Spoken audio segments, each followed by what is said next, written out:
So let's talk about some of the new features that have been introduced in the version 5 Lollipop of the Android SDK. Firstly, the changes are certainly across the board. The Android 5 SDK now works across devices, tablets, even wearable devices like watches, and even in cars. Improved performance is also something that's very important. Faster, smoother, and more powerful. They've actually changed the runtime, which we'll talk about later in the course.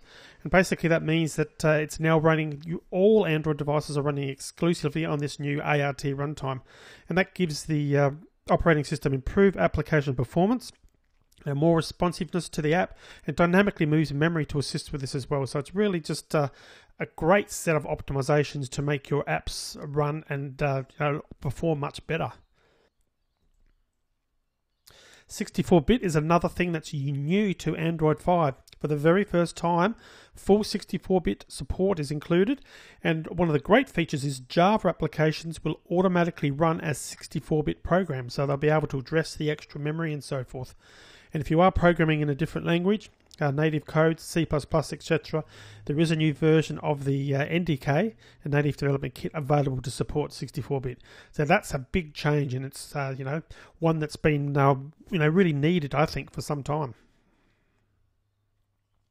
Audio video enhancements, better and smoother audio, smoother video playback, and of course better gaming experiences because they can update and show graphics faster and more smoothly.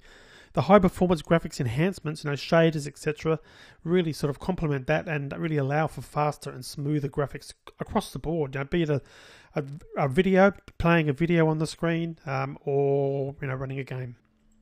Enhanced camera APIs. This is a big thing for programmers. You can now capture in RAW formats, control the exposure time, ISO, sensitivity, frame duration, etc., all from a programming point of view.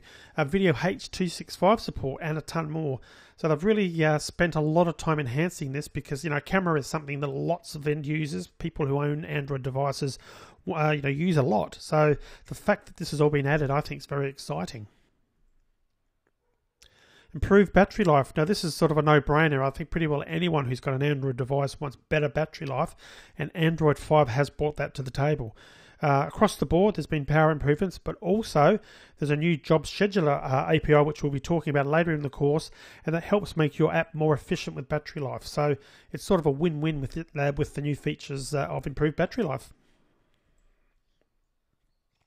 Material design. Brand new approach to visual motion and interactive design. It really allows you to create stunning new interfaces that are quite unique, and it's incredibly flexible. And again, something else we'll be covering in this course because it really enables you to bring out the best in your design skills. You can really make stunning applications, and again, we'll be talking about that as the course goes on. WebView unbundled. Now this is a big one. You may not be aware of what WebView is. Essentially that's the ability for allowing web pages to be shown within an app. Now WebView has traditionally been bundled with the operating system, with the SDK effectively.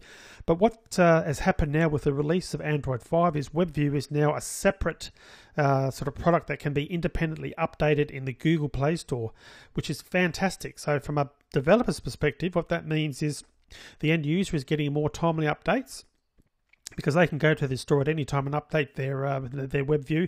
And from a programmer's point of view, you don't have to wait for a new release of the SDK. You've got access to those APIs, essentially any time they come out. So that's a fantastic new feature.